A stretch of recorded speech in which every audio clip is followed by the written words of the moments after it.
الحمدللہ رب العالمین والعاقبۃ للمتقین والصلاۃ والسلام علی رسول الکریم اما بعد۔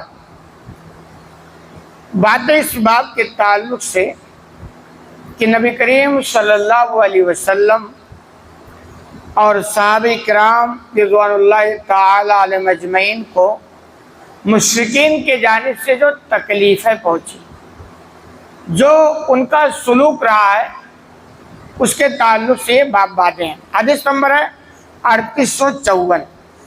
عن عبداللہ رضی اللہ عنہ قال، عبداللہ بن مسعود رضی اللہ عنہ سے روایت و بیان کرتے ہیں، بین النبی صلی اللہ علیہ وسلم ساجد وحولہ الناس من قریش، کہ نبی کریم صلی اللہ علیہ وسلم سجدے میں تھے۔ سجدہ جیسے ہم سب کرتے ہیں، تو ایسے ایک واقعہ ہے کہ ایک مرتبہ نبی کریم صلی اللہ علیہ وسلم سجدے کی حالت میں تھے اور ارد گرد قریش کے کچھ لوگ بیٹھے ہوئے تھے۔ یاد رہے آپ صلی اللہ علیہ وسلم بھی قریشی سے تھے اور قریش ہی کے لوگ تھے جو آپ کے ارد گرد بیٹھے تھے اور آپ سجدے کی پوزیشن میں تھے، سجدہ کر رہے تھے، اللہ کو یاد کر رہے تھے۔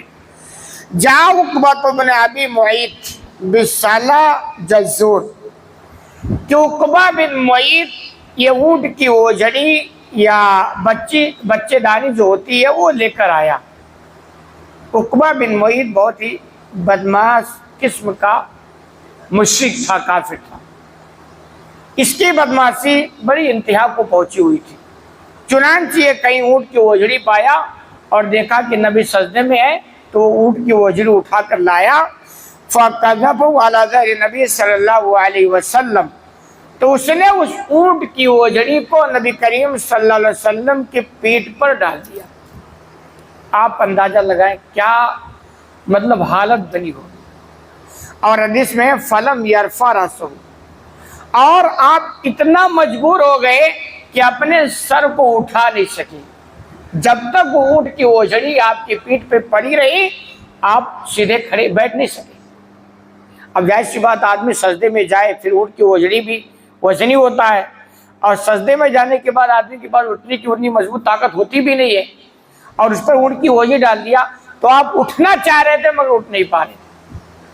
اس میں آپ دیکھیں ہم اہل ایمان کے لیے نصیحت ہے کہ ہم جو مسلمان ہیں نا، ایسے نہیں، اسلام ہم تک جو پہنچا ہے یہ ایسے آسانی سے نہیں پہنچا ہے۔ اس میں نبی کریم صلی اللہ علیہ وسلم صحابہ کرام کی بڑی قربانیاں ہیں۔ بھئی آپ کے اوپر اونٹ کی اوجڑی کیوں ڈالی گئی؟ یہ جرم تھا کہ آپ اللہ کی طرف لوگوں کو کیوں بلاتے ہو، ایک اللہ کو سجدہ کیوں کرتے ہو، یہ جرم تھا، یہ جرم ہے۔ بھائی عقل کی بات ہے، بھائی انسان آزاد ہے، ہر مذہب کا اگر آپ مطالعہ کریں گے تو کوئی زبردستی کا کام نہیں کرتا ہے، لیکن جو مذہب کا نام تو لیتے ہیں مگر مذہب کے وہ پیروکار نہیں ہوتے۔ چنانچہ کیا جرم تھا بھائی؟ تم کو لگ رہا تھا کہ تمہارے معبود 360 ہیں، کوئی بات نہیں، تم کرو، کوئی ڈنڈے سے تو تم کو مار کے روک رہا ہے۔ تو ایسے اگر کسی کو لگ رہا ہے کہ ہمارے معبود 360 نہیں، ہمارا تو ایک ہی ہے، تو اس کو کرنے تو کیا دقت کی بات، لیکن نہیں، یہ بدماشی ہوتی تھی۔ تو اس نے اونٹ کی اوجڑی لایا اور آپ صلی اللہ علیہ وسلم کے پیٹ پر ڈال دیا۔ اس میں نصیحت ہے مسلمانوں کے لیے کہ اسلام جو پہنچا ہے، ہمارے پاس وہ حالات الحمدللہ نہیں ہے۔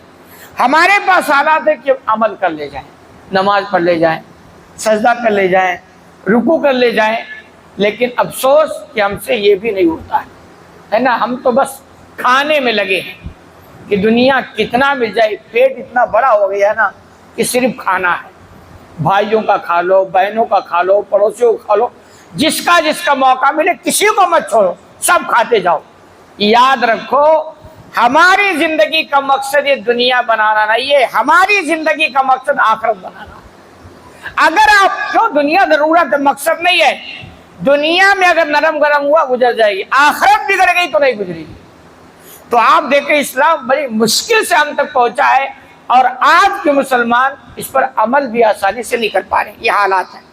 کہہ رہے ہیں جب آپ کی حالت ہوگی، آپ کی پیٹھ پر اوجڑی ڈال دی گئی، فجاد فاطمہ علیہ السلام، چنانچہ آپ صلی اللہ علیہ وسلم کی بیٹی فاطمہ بھاگتے ہوئی آئی، سب سے چھوٹی بیٹی تھی فاطمہ، 4 بیٹیوں میں سے، ان کو جب خبر لگی کہ ان کے والد کے ساتھ ایسا ایسا ہو گیا، تو بیٹی تو بیٹیاں ہوتی ہیں، بیٹوں کے مقابل میں بیٹیاں اور ہی رحمت ہوتی ہیں، تو اسے کہاں برداشت ہوگا؟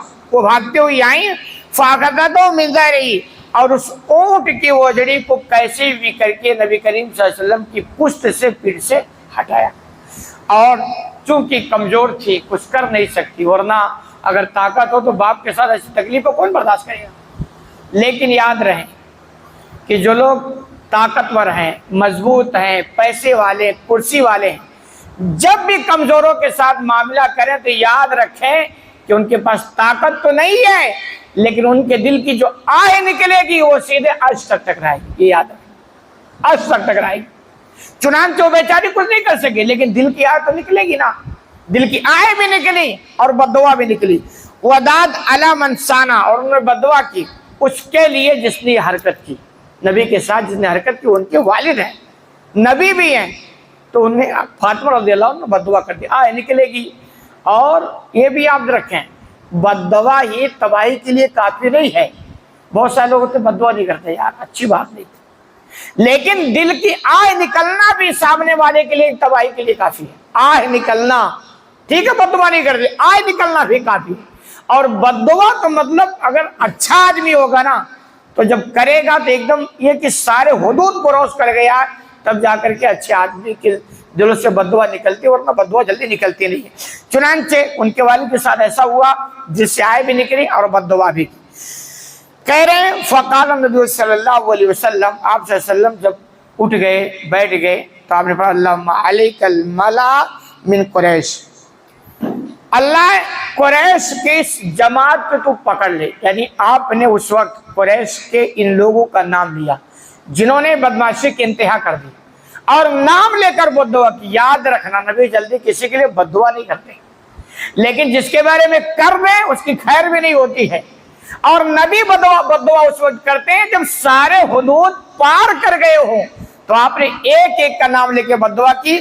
آپ نے فرمایا ابا جہل بن ہشام و عتبہ بن ربیعہ و شیبہ بن ربیعہ و امیہ بن خلف و ابی بن خلف، آپ نے نام لے کے کہا اللہ تو پکڑ لے، ابو جہل بن ہشام کو پکڑ لے، عتبہ بن ربیعہ کو پکڑ لے، شیبہ بن ربیعہ کو پکڑ لے، امیہ بن خلف یا ابی بن خلف کو پکڑ لے، یعنی یہ نام آپ نے لیا اور ان کا نام لے کر آپ نے بددعا کی۔ راوی بیان کر اپنے شعبۃ الشک، راوی کو شک ہو گیا کہ آپ نے امیہ بن خلف کا یا ابی بن خلف کا، دونوں میں سے کوئی ایک نام تھا، ان کو شک ہو گیا، کہہ رہے ہیں آپ نے نام لیا۔